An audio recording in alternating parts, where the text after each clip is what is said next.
Hello दोस्तों, स्वागत है आपका अपने YouTube चैनल सफलता की मंजिल में। दोस्तों, आज की वीडियो में हम भारत के संविधान के स्रोतों के विषय में जानेंगे। दोस्तों, भारत के संविधान में जिन जिन बातों को सम्मिलित किया गया है वो बातें कहाँ कहाँ से ली गई है उन्हें ही हम भारतीय संविधान का स्रोत कहते हैं। दोस्तों, भारतीय संविधान में जैसे कि मैंने पहले बताया था कि भारत सरकार अधिनियम 1935 से अनेक प्रावधानों को सम्मिलित किया गया है। भारतीय संविधान में जो 395 अनुच्छेद है उनमें से 250 से ज़्यादा अनुच्छेद भारत सरकार अधिनियम 1935 से ही लिए गए थे। और दोस्तों, लगभग 60 देशों के संविधानों का अध्ययन करने के पश्चात भारतीय संविधान को बनाया गया था। यानी दोस्तों, बेसिकली हम देखें तो भारतीय संविधान भारत सरकार अधिनियम 1935 और 60 देशों के संविधानों को अध्ययन करने के पश्चात अंतिम रूप भारतीय संविधान को दिया गया था। दोस्तों, आज हम भारतीय संविधान के कुछ ऐसे प्रावधानों के बारे में जानेंगे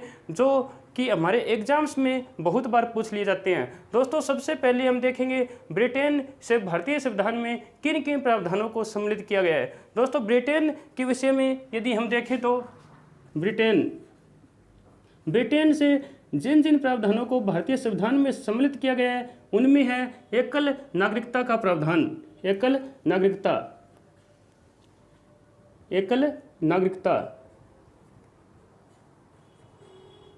सबसे पहले मैं आपको ये बता दूं कि ब्रिटेन से भारतीय संविधान में किन किन प्रावधानों को सम्मिलित किया गया है। बाद में मैं आपको इनको याद करने का एक शॉर्टकट तरीका भी आपको बता दूंगा। दोस्तों, ब्रिटेन से जिन जिन प्रावधानों को भारतीय संविधान में शामिल किया गया उनमें है एकल नागरिकता, संसदीय शासन व्यवस्था, संसदीय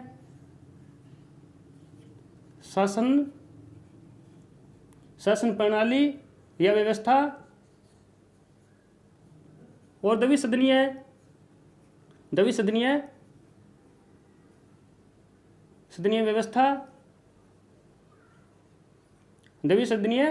व्यवस्था यानी एकल नागरिकता, संसदीय शासन प्रणाली, द्विसदनीय व्यवस्था और कानून बनाने की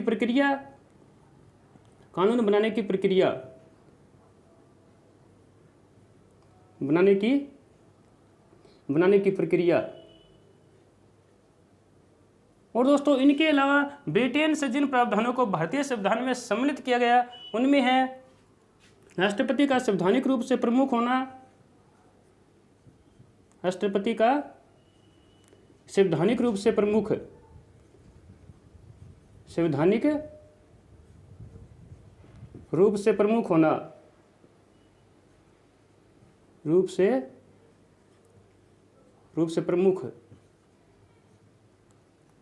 और दोस्तों, इसके अलावा जो अखिल भारतीय सेवाएं हैं, अखिल भारतीय सेवाओं को भी ब्रिटेन से ही लिया गया था। अखिल भारतीय सेवाएं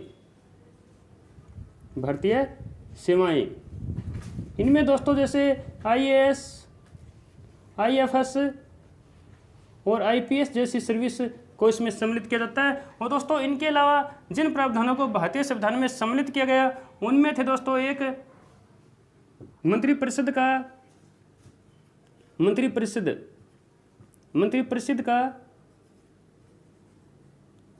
का लोकसभा के प्रति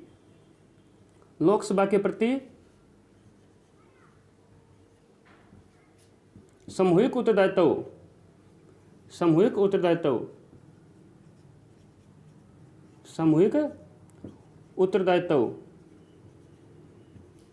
ये दोस्तों मुख्य तौर पर भारतीय संविधान में ब्रिटेन से लिए गए थे।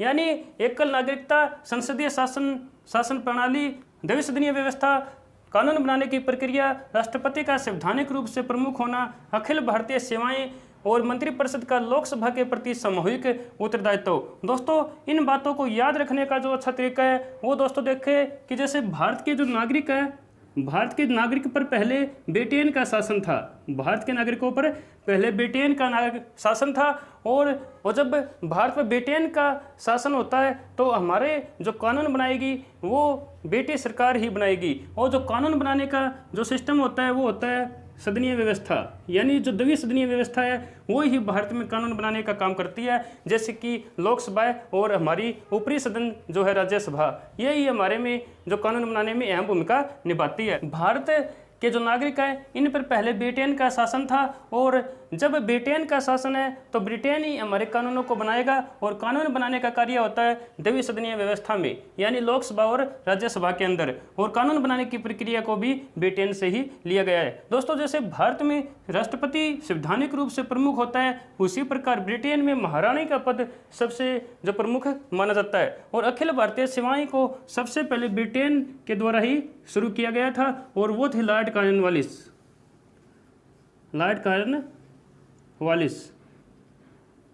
इनके द्वारा ही भारत में सबसे पहले अखिल भारतीय सेवाओं को शुरू किया गया था। और दोस्तों, मंत्रिपरिषद का लोकसभा के प्रति सामूहिक उत्तरदायित्व। दोस्तों, मंत्रिपरिषद भारत की जो जनता होती है उसके प्रति उत्तरदायी नहीं हो सकती, क्योंकि भारत की जनता का आकार देखते हुए इतना बड़ा आकार है कि मंत्रिपरिषद उनके हर व्यक्ति के सवालों का जवाब नहीं दे पाती। तो दोस्तों, इसीलिए लोकसभा के प्रति ही भारत की जो मंत्रिपरिषद होती है वो उत्तरदायी होती है, यानी जो लोकसभा में भारतीय जनता के द्वारा जो प्रतिनिधि चुनकर जाते हैं उनके प्रति ही मंत्रिपरिषद सामूहिक रूप से उत्तरदायी होती है। तो दोस्तों, लॉर्ड जो कॉर्नवालिस है इन्होंने ही सबसे पहले भारतीय जो सेवाओं को, अखिल भारतीय सेवाओं को शुरू किया गया था, और राष्ट्रपति का संवैधानिक रूप से जो प्रमुख का जो पद है ये ब्रिटेन से ही लिया गया है। और जो राष्ट्रपति के निर्वाचन की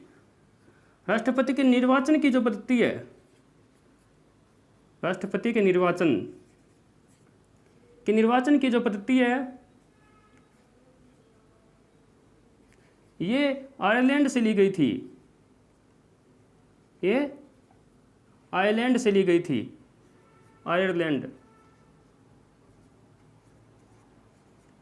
गई थी। और आयरलैंड के साथ राष्ट्रपति के निर्वाचन की पद्धति के साथ साथ आयरलैंड से नीति निर्देशक सिद्धांत भी लिए गए थे। नीति निर्देशक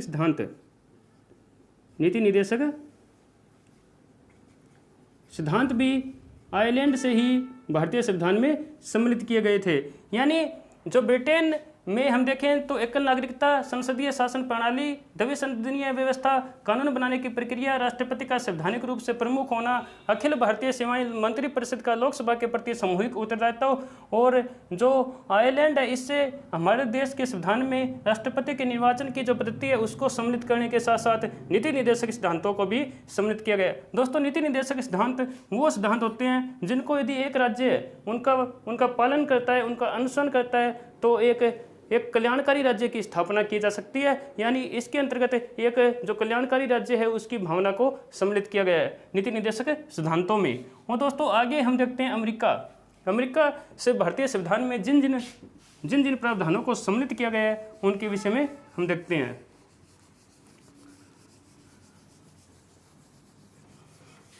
अमेरिका से जिन जो बातों को संविधान में सम्मिलित किया गया है उनमें सबसे पहले है दोस्तों मौलिक अधिकार। अमेरिका से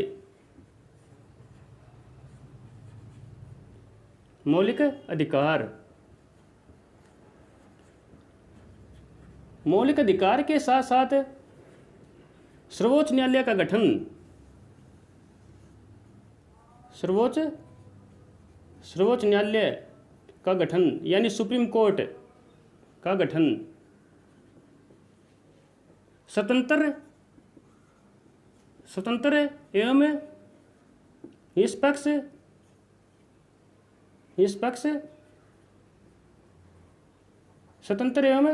निष्पक्ष न्याय व्यवस्था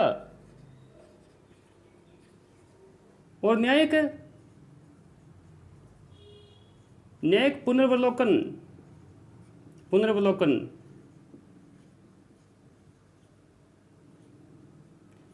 यानी दोस्तों मौलिक अधिकार, सर्वोच्च न्यायालय का गठन, स्वतंत्र और निष्पक्ष न्याय व्यवस्था और न्यायिक पुनर्वलोकन की व्यवस्था हमारे संविधान में अमेरिका से ली गई है। और इसके साथ साथ दोस्तों उपराष्ट्रपति का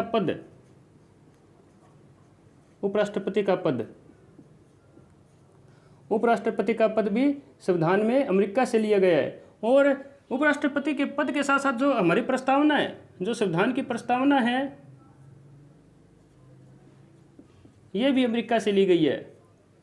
यानी दोस्तों मौलिक अधिकार संविधान में रीढ़ की हड्डी माना जाता है।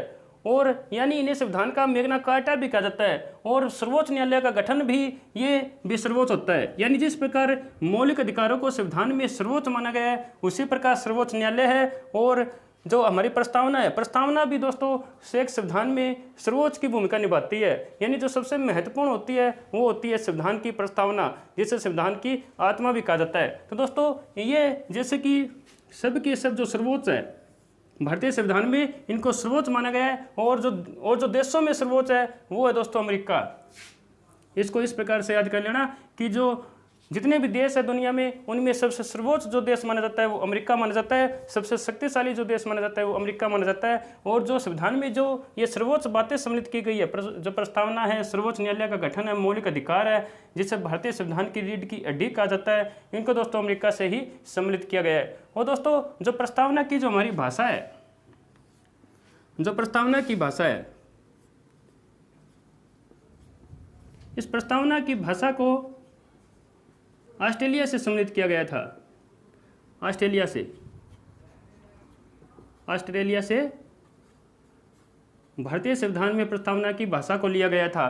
दोस्तों ऑस्ट्रेलिया में प्रस्तावना की भाषा के साथ साथ जिन बातों को सम्मिलित किया गया था उनमें था समवर्ती सूची को, समवर्ती सूची,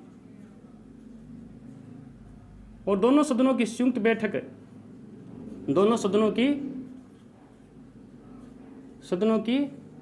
संयुक्त बैठक,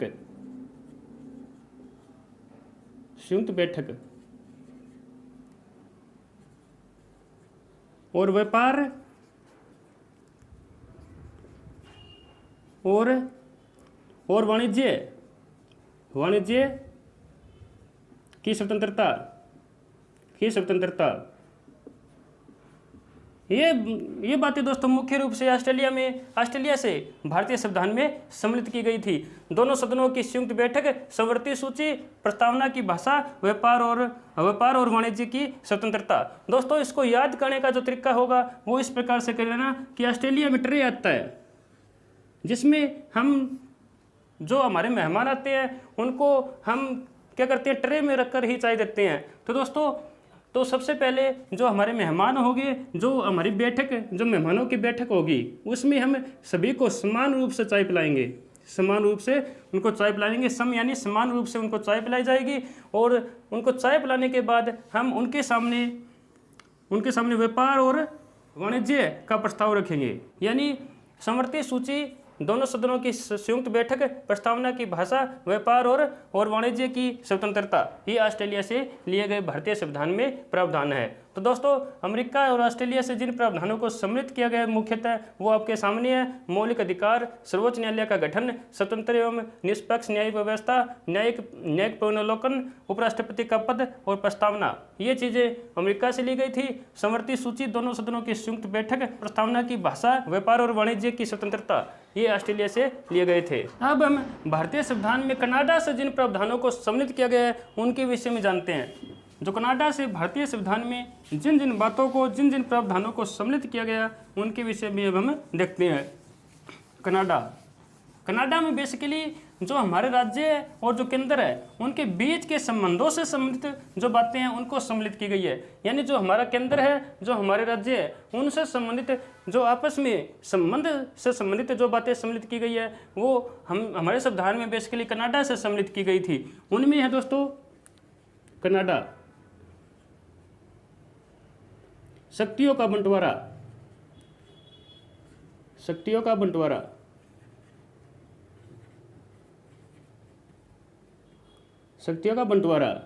और संघीय शासन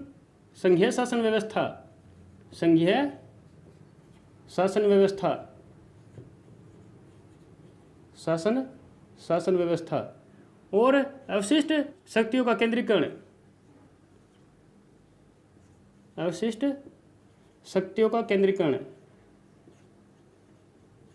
शक्तियों का केंद्रीकरण और केंद्र द्वारा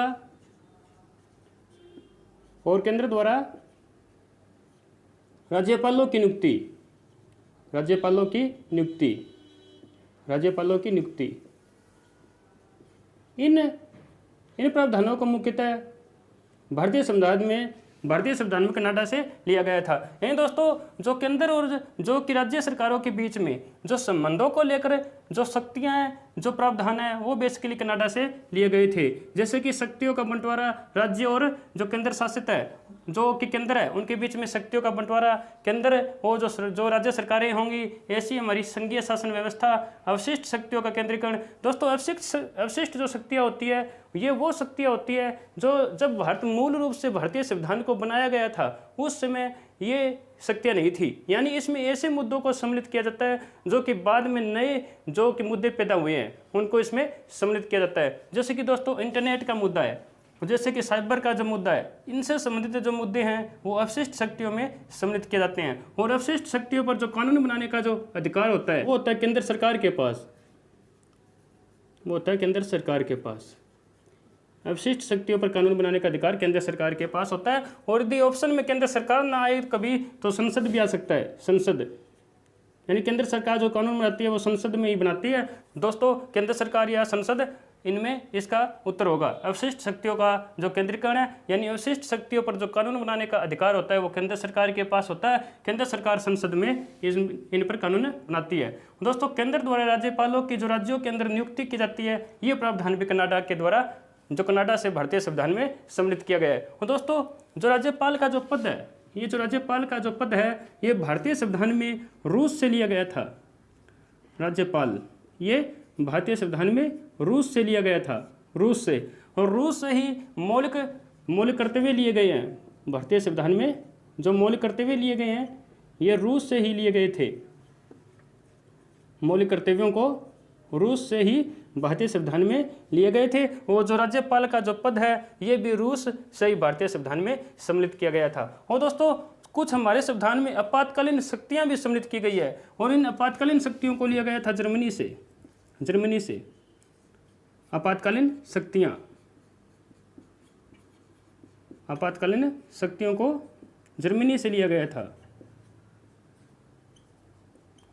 भारतीय संविधान में आपातकालीन शक्तियों से संबंधित जो कि अनुच्छेद है वो है दोस्तों 352, 56 यानी 356 और 360। ये 3 अनुच्छेद भारतीय संविधान में आपातकालीन शक्तियों से संबंधित है जो कि जर्मनी से लिए गए हैं। और वो अनुच्छेद है 352, 356 और 360 यानी 360। ये अनुच्छेद भारतीय संविधान में आपातकालीन शक्तियों से संबंधित है। दोस्तों आपातकालीन शक्तियों से संबंधित मैंने पिछली वीडियो में इसको विस्तार से समझाया हुआ है, तो आप इसके लिए जो कि मेरी पिछली वीडियो है उनको भी आप देख सकते हो। दोस्तों आगे हम देखते हैं हमारे बचे हुए कुछ और ऐसे प्रावधान जो कि हमारी परीक्षा की दृष्टि से बहुत ही ज़्यादा महत्वपूर्ण रोल अदा करते हैं। उनमें है दोस्तों दक्षिण अफ्रीका।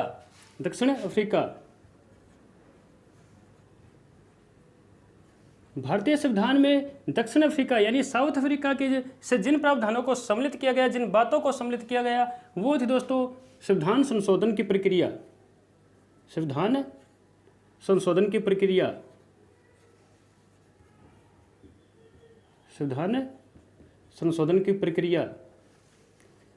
जो यदि संविधान में संशोधन करना हो तो उसकी प्रक्रिया क्या होगी, ये दोस्तों हमारे संविधान में साउथ अफ्रीका से ली गई थी। और दोस्तों इसके साथ साथ जो राज्यसभा के सदस्य, जो राज्यसभा के सदस्यों के निर्वाचन की जो पद्धति है, राज्यसभा के सदस्यों के निर्वाचन की जो पद्धति है ये भी साउथ अफ्रीका से ली गई थी। निर्वाचन की जो पद्धति है ये भी साउथ अफ्रीका से ली गई थी भारतीय संविधान के अंदर।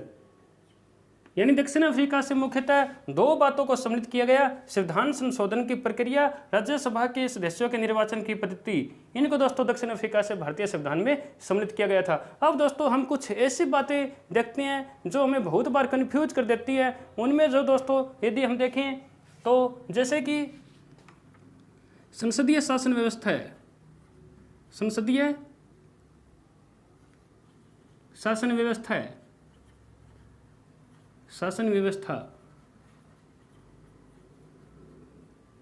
और जो द्विसदनीय शासन व्यवस्था है, द्विसदनीय सदनीय व्यवस्था है, ये दोस्तों ब्रिटेन से ली गई थी। ये दोनों ब्रिटेन से ली गई थी। वो जो संघीय शासन व्यवस्था है, संघीय शासन व्यवस्था, शासन व्यवस्था, ये दोस्तों कनाडा से ली गई थी। भारतीय संविधान में कनाडा से ली गई थी। और दोस्तों जो कि गणराज्य शासन व्यवस्था है, शासन व्यवस्था है, ये दोस्तों फ्रांस से ली गई थी, फ्रांस से। और फ्रांस से ही भारतीय संविधान में स्वतंत्रता, समानता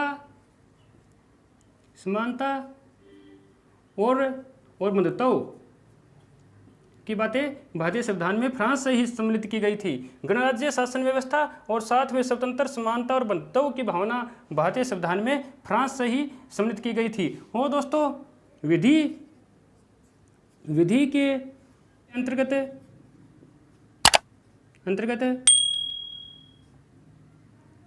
कानून प्रक्रिया, ये दोस्तों जापान से ली गई थी, जापान से। यानी भारतीय संविधान में संसदीय शासन व्यवस्था और द्विसदनीय शासन व्यवस्था ब्रिटेन से, संघीय शासन व्यवस्था कनाडा से, गणराज्य शासन व्यवस्था फ्रांस से और विधि के अंतर्गत कानून प्रक्रिया जापान से ली गई थी। ये थी दोस्तों अपने संविधान की कुछ प्रमुख बातें। और ये जो प्रमुख प्रावधान थे, ये जो प्रावधान किस किस देश से लिए गए थे, ये भी हमने आज देखे। दोस्तों इनके विषय में बहुत बार प्रश्न एग्जाम में पूछ लिया जाता है कि जो उपराष्ट्रपति का पद है किस देश से लिया गया है, राष्ट्रपति के संवैधानिक रूप से प्रमुख होने का पद किस देश से लिया गया है। तो दोस्तों ऐसी बातें बहुत बार हमारे जो एग्जाम्स है उनमें पूछ ली जाती है। दोस्तों ये थी अपनी आज की वीडियो। और दोस्तों ये आज की वीडियो आपको कैसी लगी? यदि अच्छी लगी हो तो आप वीडियो को लाइक, शेयर, कमेंट और चैनल को सब्सक्राइब जरूर कीजिएगा। दोस्तों मिलते हैं अगली वीडियो में। Thank you.